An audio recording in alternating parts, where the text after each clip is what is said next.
आने वाली महाभयंकर बीमारियां कितनी आ रही हैं। जिन डॉक्टरों पे आपको विश्वास है कि डॉक्टर बचा लेंगे, पैसे वाले हैं कि पैसे से बच जाएंगे, पैसे भी धरे रह जाएंगे, डॉक्टर भी काम नहीं आएंगे, कोई आपका साधन सामान काम नहीं आएगा और आपको तड़प तड़प करके और प्राण छोड़ने पड़ेंगे। कोरोना में कौन सा पैसा काम आया, कौन सा डॉक्टर काम आया, कौन से अपने आदमी काम आए, उससे भी बुरी दशा आगे होने जा रही है। ये तो कुछ नहीं है, ये तो कुदरत ने आपको सचेत करने का एक नमूना दे, एक सैंपल दिया। अगर आप लोग चेत नहीं करोगे तो आगे जो तकलीफें आ रही हैं उनके बारे में गुरु महाराज ने बताया कि आपकी बहुत बुरी दशा होगी कि आप झेल नहीं पाओगे उनको। इतनी भारी पीड़ा आप लोगों के ऊपर आने वाली है।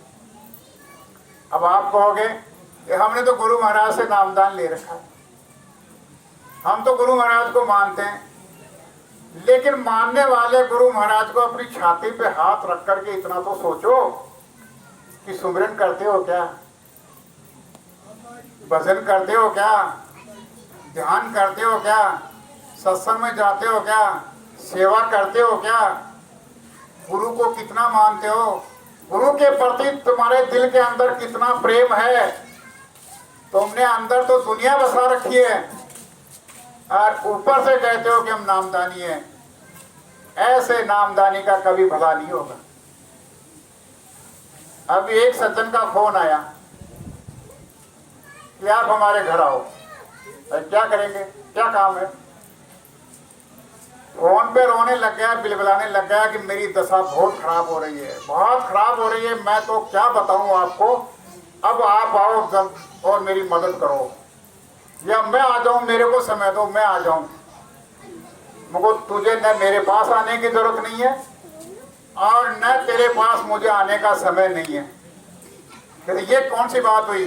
मुझको ये बात इसलिए हुई कि तूने जिसको अपने दिल में बसा रखा है उससे तू एक बार मदद मांग। तूने अपने दिल के अंदर दुनिया बसा रखी है तो तू दुनिया वालों से मदद ले, दुनिया वाले तेरी मदद कर देंगे। अब रोने से कोई फायदा नहीं है।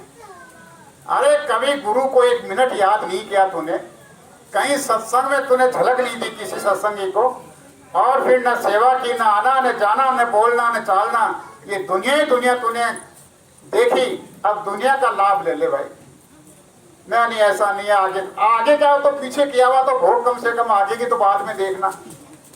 तो आज आप लोगों से ये प्रार्थना की जा रही है कि उस चीज को लेकर के आप लोग अपने पास में रख लोगे, उसकी परख पहचान नहीं करोगे। और गुरु ने क्या बताया, ये जीवात्माओं का अमोलक गोपनीय धन आपको बख्शा। गुरु महाराज ने जीवात्माओं का अमोलक गोपनीय धन आपको बख्शीश कर दिया और आपने उस धन की कीमत नहीं समझी। आपने अपने घर में जितना भी पैसा है, लाख, 2 लाख, 50 लाख, क्या आप सीधे हाथ अपने लड़के लड़कियों को दे दोगे? नहीं दोगे। आप 1000 बार सोचोगे। अगर आपके लड़के रिश्तेदार पैसा मांगेंगे तो आप बहानाबाजी करोगे, इन्हें नहीं, पैसे कहाँ हैं, पैसे कहाँ हैं। जब आप अपना खुद का धन जो मिट्टी है उस मिट्टी को इतना छुपा करके रखते हो, और गुरु ने तो आपको चेतन धन दे दिया और पूरा का पूरा धन दे दिया। गुरु ने अपने पास में कुछ नहीं रखा, उस गुरु का पूरा चेतन अमोलक गोपनीय धन का खजाना आप लोगों को दे दिया गया और आप लोग इस तरह से उसकी बेकदरी कर रहे हो। जब उस धन की बेकदरी करोगे तो आपको मिलेगा क्या। आने वाला समय आपको झकझोर के रख देगा।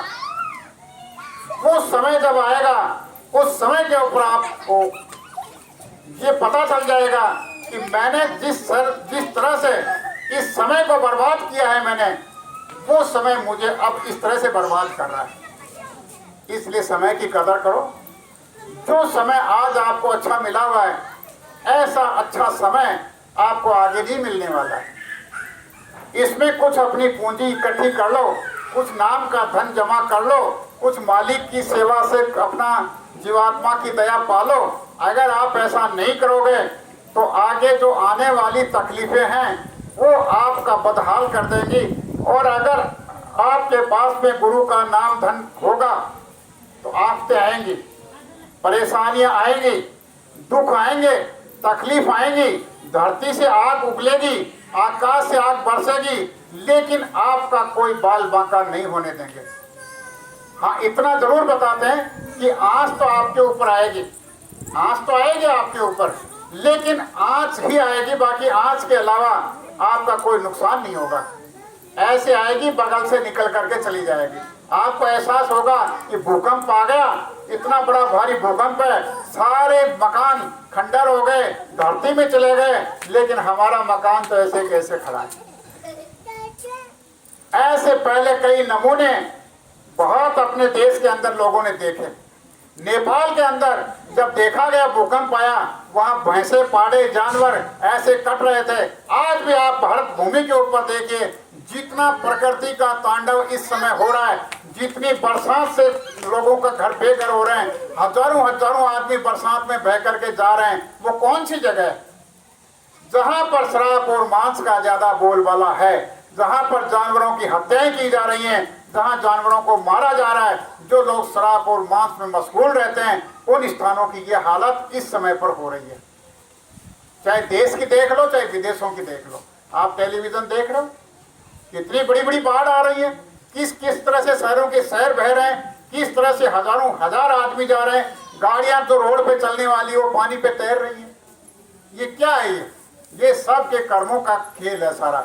अब गुरु महाराज समझाते हैं कि आगे जो होगा वो कुदरत का काम होगा और वो कर्मों के अनुसार होगा, कर्मों के अनुसार। अगर आपके पास में भजन की पूंजी है तो आपकी रक्षा होगी। नेपाल के अंदर जब इतना बड़ा भारी भूकंप आया और इतना बड़ी भूकंप आने के बाद में जैसे वो मकान जय गुरुदेव नाम लिखा हुआ था, उस मकान के चारों तरफ की धरती नीचे चली गई। वो एक मकान ऐसे जैसे स्मारक की तरह से खड़ा रहा और उसमें जो रहने वाले लोग थे उनका बाल बांका नहीं हुआ, न भूकंप कुछ बिगाड़ सका न कुछ और वो आदमी का एक यही कायदा था कि वो हर छुट्टी के दिन, 7वें दिन, वो अपना जो भी साइकिल थी, साधन था, किसी का साथ होता था ठीक था, साथ नहीं होता था तो ये शाकाहारी प्रचार के लिए निकल जाता था। और वो क्या कहता था? बाबा जय गुरुदेव जी महाराज का कहना है शाकाहारी रहना है, हाथ जोड़कर विनय हमारी हो जाओ सब शाकाहारी। फिर क्या कहता था? बाबा जय गुरुदेव जी महाराज की अर्जी है, आगे आपकी मर्जी। इसके अलावा कुछ नहीं बोलता था, बस बोलता जाता था, घूम करके आ जाता था सारे दिन, जिसकी वजह से उसकी इतनी बड़ी संभाल हो गई। और फिर उसको हेलीकॉप्टर से वहां से उठाया गया और फिर बाहर लाए। पूरे देश के अंदर, अखबारों के अंदर और विदेशी मीडिया ने वो सब कुछ बताया और दिखाया उसको कि देखो ये जय गुरुदेव फॉलोवर। उन्होंने अपने अपनी भाषाओं में इतना लिखा कि जय गुरुदेव फॉलोवर की इतनी बड़ी दया कि इतने भूकंप के अंदर भी उनके नाम के सारे रहने वाले जीव का ये हाल है, कुछ बाल बांका नहीं हो सका। तो आज आप लोग, अभी तो कुछ भी नहीं है, अभी आप लोगों ने जय गुरुदेव नाम को देखा नहीं है। एक छोटी सी फर्क पहचान कर ली दुख तकलीफ में कि भाई दुख तकलीफ आ गया, जय गुरुदेव नाम को याद कर लिया, दुख तकलीफ ठीक हो गई, चलो हो गया काम। अभी जय गुरुदेव नाम से जो काम होने वाला है वो तो सारा आगे आ रहा है। अगर आप मौजूद रह गए तो आप लोग अपनी आंखों से देखोगे, अपनी आंखों से। अगर मौजूद नहीं रहे उस समय पर तो आप क्या देखोगे? इतना भारी भयंकर कुदरत का तांडव होने जा रहा है। आज जो एटम बम बना करके जो 2 लोग रख रखे हैं, वो एटम बम जब छूटने लगेंगे और जब शिव अपना तीसरा नेत्र खोल करके और अपना रास रचाएंगे तो मालूम है इस समय पर जब काशी में यज्ञ हुआ था, उस समय के ऊपर शिव जी ने काशी छोड़ दी थी। कोई ये कहे कि शिव जी काशी में, इस समय पर शिव जी काशी में नहीं। और उन्होंने कहा कि गुरु महाराज ये सारा खेल है अब बहुत भारी हो गया, इसको हल्का कर लेने दो। गुरु महाराज ने कहा कि नहीं, अभी रहने दो, अभी थोड़ा समय बाकी है, समझा लेने दो इनको। तो गुरु वहां ये बात हुई कि आप अंदर प्रचार करो, अंदर धर्म को जगा दो, और मैं बाहर जा रहा हूँ और बाहर के लोगों को मैं ठीक करूंगा, और फिर अंदर के लोगों को तो एटम बम अंगारों से पत्ता पत्ता झुलस जाएगा। जब ये पत्ते पत्ते झुलस जाएंगे, धरती पर एटम बम गिरने लगेंगे, धरती पे इतना वातावरण खराब होगा। आज थोड़ा सा युद्ध चल रहा है, आज इस समय पर जो कूलर पंखे चल रहे हैं, ये किसकी वजह से चल रहे हैं? जो युद्ध हो रहा है, जो बारूद फूट रहा है वहां पर, उस बारूद की गर्मी से आज आपके यहाँ कूलर पंखे चल रहे हैं, जबकि आज कूलर पंखे चलने वाली चीज नहीं है। समय कितना बदल गया, आगे कितना बदलेगा। अभी तो खेल कहाँ शुरू हुआ, अभी देश देश से कौन कहाँ टकराया, धर्म धर्म से कहाँ टकराया, जात जात से कहाँ टकराई, ये सारा खेल तो अभी शुरू होने वाला है। इसलिए कह रहे हैं गुरु महाराज कि ये जो समझाने की और ये जो बचाने की एक निश्चित समय सीमा है, इस निश्चित समय सीमा के अंदर आप लोग अपनी मेहनत कर लो। फिर आपको कोई ये नहीं कहेगा कि चलो शाकाहारी रैली निकालो, ये झंडा पकड़ो, कोई नहीं कहेगा, ये पर्चा बांटो, कोई नहीं कहेगा, ये शाकाहारी की बात कह दो, कोई नहीं कहेगा। फिर तो बैठे रहो अपने घर पर।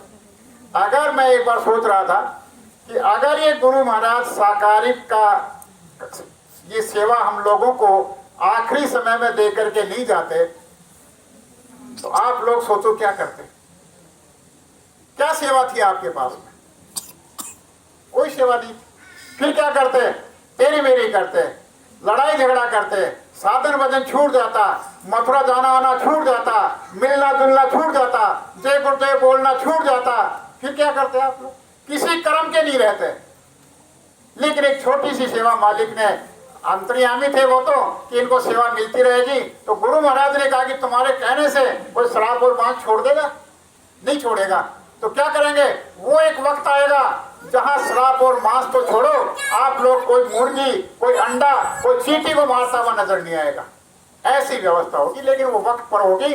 इसलिए आपको केवल अपने चढ़े हुए कर्मों को शरीर से हल्का करने के लिए आपको एक छोटी सी सेवा बख्शिश की जा रही है। प्रेमियों, इसको करते रहना, इसी को करते करते परिवर्तन हम करके दिखा देंगे और तुम्हारी रक्षा हो जाएगी, तुम्हारी संभाल हो जाएगी।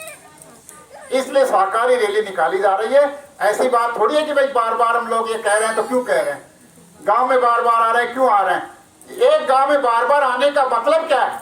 इसलिए मतलब है कि उस गांव पे कोई बड़ा भारी भरभार है, लेकिन बार बार इसलिए उस गांव में गुरु महाराज भेज रहे हैं कि जाओ उसको बार बार कहो, बार बार कहो, उनको मान जाएंगे, मान जाएंगे, मान जाएंगे। नहीं मानेंगे, अंत में है जो उसका परिणाम सामने आएगा। तो आप लोगों से गुजारिश है कि सबसे मोटी चीज है शाकाहारी।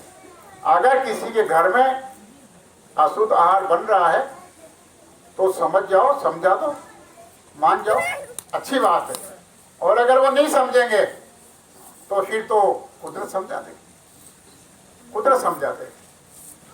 तो आज हम तो यही प्रार्थना कर सकते हैं कि आप लोगों के सामने जिनको उस परमात्मा को पाने का भेद मिल गया, वो लोग सुस्ती न बरतें। सबसे बड़ा काम तो यह है, ये प्रेम और प्यार का है। ये जो मार्ग है गुरु महाराज का, ये गुरु महाराज का मार्ग है जो प्रेम और प्यार का है।